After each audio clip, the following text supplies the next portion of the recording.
The Zephyrian Empire had conquered 47 star systems in the past century. Their crystalline warships moved through space like deadly jewels, each one capable of glassing entire planets. Emperor Vorthak sat upon his throne of living metal, reviewing reports of their latest conquest when his military advisor approached. "Your Excellence," General Krex bowed his four-armed frame, "our scouts have discovered a new system. The third planet shows signs of primitive civilization. They call themselves humans." Vorthak's compound eyes gleamed with interest. Primitive species were always the most profitable. "What level of technology do they possess?" "Basic chemical." "Rockets, Your Excellence. They have barely left their home planet. A few small stations orbit their world, nothing more. Our intelligence suggests they number only 8 billion. The Emperor laughed, a sound like grinding stones. 8 billion primitives? Send Ambassador Thex with the usual terms. Offer them the honor of serving the Empire. 3 weeks later, the massive Zephyrian flagship Dominant Claw entered Earth's solar system. The crystalline vessel dwarfed anything humans had built, stretching 5 kilometers from bow to stern. Its escort ships formed a perfect triangle around it, their surfaces reflecting the light of Sol like prisms. On Earth, Captain Marcus Stone stood in the United Earth Defense Command Center, watching the alien ships through the massive view screen. His weathered face showed no emotion, but his hands clenched into fists. Beside him, Dr. Victoria Nash adjusted her glasses nervously. "Captain," she whispered, "their ships are beautiful but terrifying. What do they want?" Before Stone could answer, the communication array crackled to life. A holographic image appeared, showing a tall, insectoid being with translucent skin and multiple eyes. Ambassador Thex spoke in perfectly translated English. "People of Earth, I am Ambassador Thex of the mighty Zephyrian Empire. We offer you the great honor of joining our civilization as servant species. You will provide resources and labor, and in return, we will protect you from the dangers of the galaxy." Captain Stone stepped forward. "Ambassador, I'm Captain Marcus Stone of the United Earth Defense Force. We appreciate your contact, but humanity values its independence. We're interested in trade and cultural exchange as equals." Thex's mandibles clicked in what might have been amusement. "You misunderstand, Primitive. This is not negotiation. You have 72 hours to accept our generous offer, or we will demonstrate the cost of defiance." The transmission ended abruptly. Stone turned to Dr. Nash, his expression grim. "Victoria, how long until Project Thunder is ready?" 73 hours, Marcus, but it's untested. We don't know if it will work." Stone smiled for the first time in weeks. "Then we'd better hope these aliens keep their word about the timing." 72 hours passed like a countdown to Judgment Day. Earth's governments had united for the first time in history, every nation contributing resources to humanity's defense. Deep beneath the Pacific Ocean, the most ambitious project in human history neared completion. Captain Stone stood in the underground facility, watching hundreds of engineers make final adjustments to the sleek, black vessel before them. The ship didn't look like anything humans had built before. Its hull seemed to absorb light, and strange geometric patterns covered its surface. "Status report, Dr. Nash," Stone commanded as she approached with a tablet. "All systems are green, Marcus. The quantum displacement drive is stable, the adaptive shielding is online, and the molecular disruptor arrays are charged. But remember, this is all theoretical. We're basically flying a physics experiment into battle." Stone nodded grimly. "What about the crew?" "Commander Jake Rodriguez will pilot. Lieutenant Sarah Kim handles navigation, and Sergeant Tom O'Brien manages weapons systems. They've trained on simulators, but nothing can prepare them for this," Stone finished. Above them, proximity. Alarms began blaring throughout the facility. "Looks like our time is up." On the surface, the Zephyrian fleet had moved into attack formation. Emperor Vorthak had grown impatient with waiting and decided to make an example of Earth's largest city. The dominant claw charged its primary weapon, a devastating energy beam capable of leveling mountains. In the command center, Stone watched the alien preparations through satellite feeds. "Launch the Thunder!" he ordered. The ocean parted as the experimental vessel rose from its hidden base. The ship, designated Earth's Thunder, broke the surface and accelerated toward space at impossible speeds. Its revolutionary drive systems bent space around it, allowing faster-than-light travel within a star system. Ambassador Thex stood on his flagship's bridge, observing the approaching human vessel with amusement. A single ship? These primitives truly don't understand their situation. "Shall we destroy it, Ambassador?" asked the weapons officer. "Let them come closer. I want them to witness our power before they die." The dominant claw fired its main weapon toward New York City. The beam lanced through space, carrying enough energy to vaporize everything within a 50-kilometer radius. But something impossible happened. The Earth's Thunder positioned itself directly in the beam's path, and its experimental shielding absorbed the entire attack. "Impossible!" Thex shrieked. "No primitive species possesses such technology." Commander Rodriguez's voice crackled over the communications array. "This is Commander Jake Rodriguez of the Earth Defense Vessel Thunder. You attacked our world without provocation. You threatened our people. Now you'll learn what happens when you underestimate humanity." The Thunder accelerated toward the Zephyrian flagship, its hull glowing with absorbed energy. The escort ships fired desperately, but the human vessel moved with impossible agility, dodging between energy beams like a dancer avoiding raindrops. What happened next would become legend throughout the galaxy. The Earth's Thunder struck the dominant claw like a guided missile, but instead of exploding, it did something far more devastating. The human ship's hull opened like a flower, revealing dozens of mechanical tendrils that latched onto the Zephyrian flagship. Within seconds, the massive alien vessel began to lose power. "What are they doing to us?" Thex demanded, his compound eyes wide with terror. His chief engineer, a nervous creature named Kelp, studied the readings with growing panic. "Ambassador, they're somehow draining our power cores and feeding the energy into their own systems." "It's impossible technology." The Thunder detached from the dying flagship and turned toward the escort vessels. Each Zephyrian ship tried to flee, but the human vessel moved faster than their sensors could track. One by one, the crystalline warships went dark, their crews trapped aboard powerless hulks. Commander Rodriguez opened communications to the entire Zephyrian fleet. "This is your only warning. Return to your empire and tell them what happened. Here, Earth is under human protection now." In the weeks that followed, word of humanity's victory spread through the galaxy like wildfire. The impossible had happened. A primitive species had defeated the mighty Zephyrian Empire's fleet with a single ship. But the victory came with unexpected consequences. Captain Stone stood in his office, reading intelligence reports from across the galaxy. Dr. Nash entered with a concerned expression. "Marcus, we're receiving communications from 17 different alien civilizations. They all want to know about our technology." "What kind of communications?" Stone asked, though he suspected he already knew the answer. "Three types," Nash replied grimly. "Some want to form alliances with us. Others are offering to buy our technology. And the rest—" She paused, her face pale. "The rest are massing fleets to attack us before we become too powerful." Stone set down the reports and walked to his window, gazing up at the stars. "How many ships are we talking about?"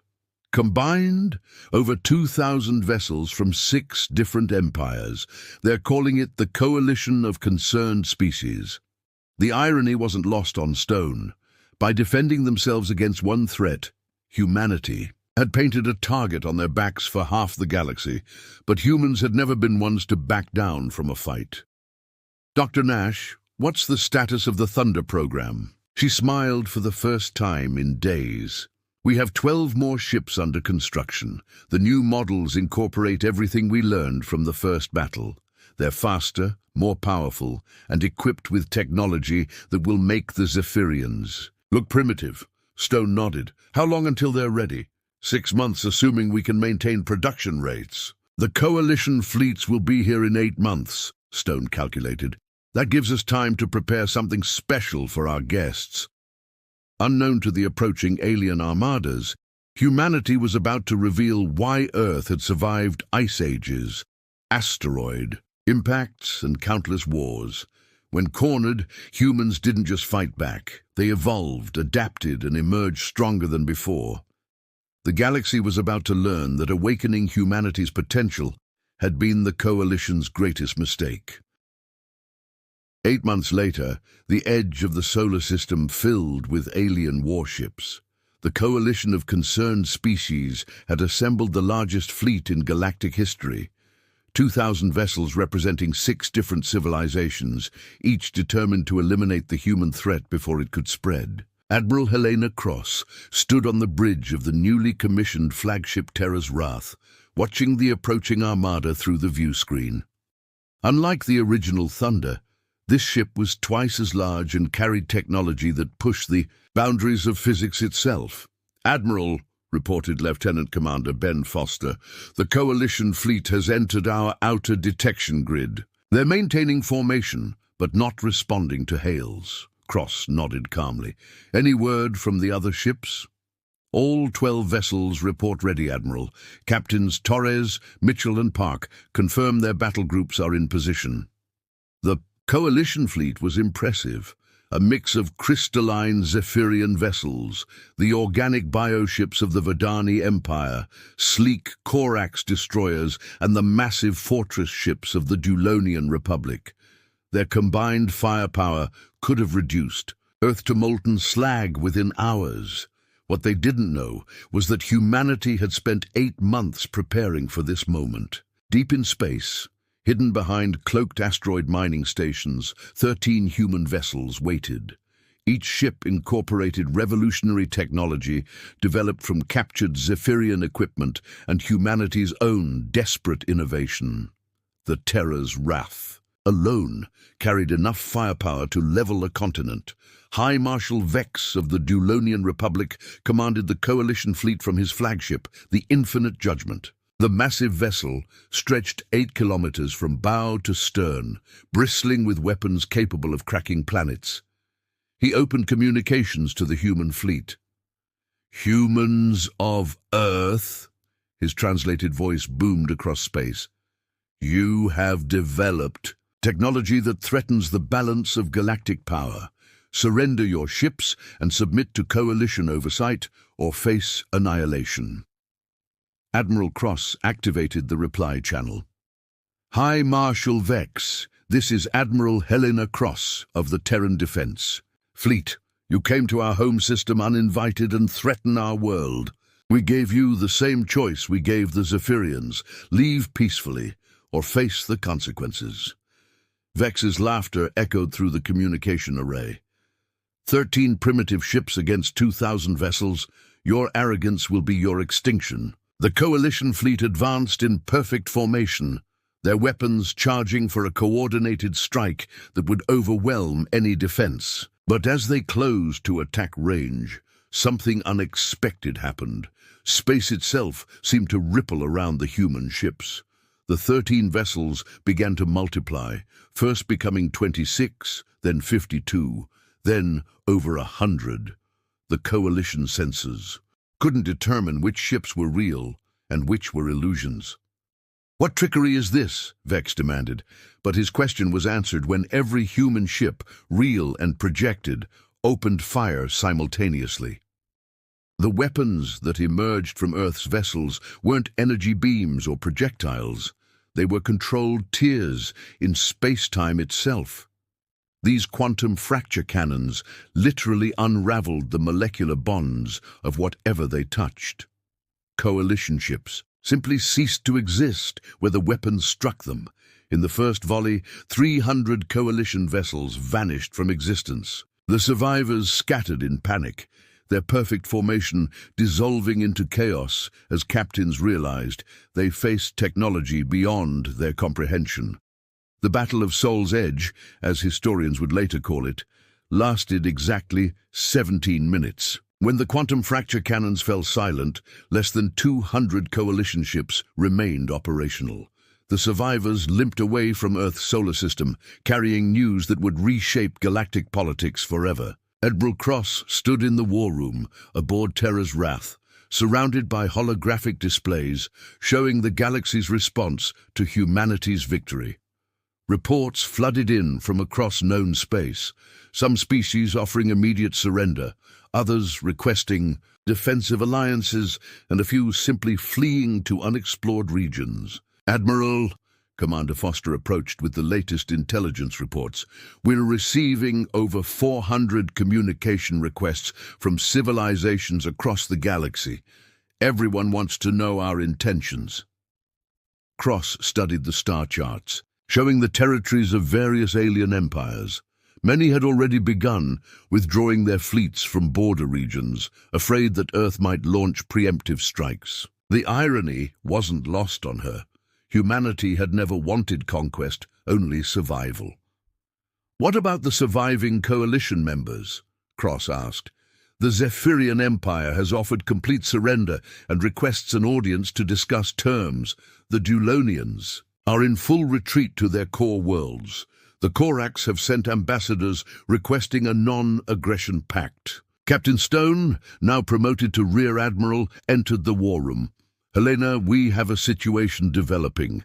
Intelligence indicates that 17 different species are attempting to reverse engineer our technology from battle recordings.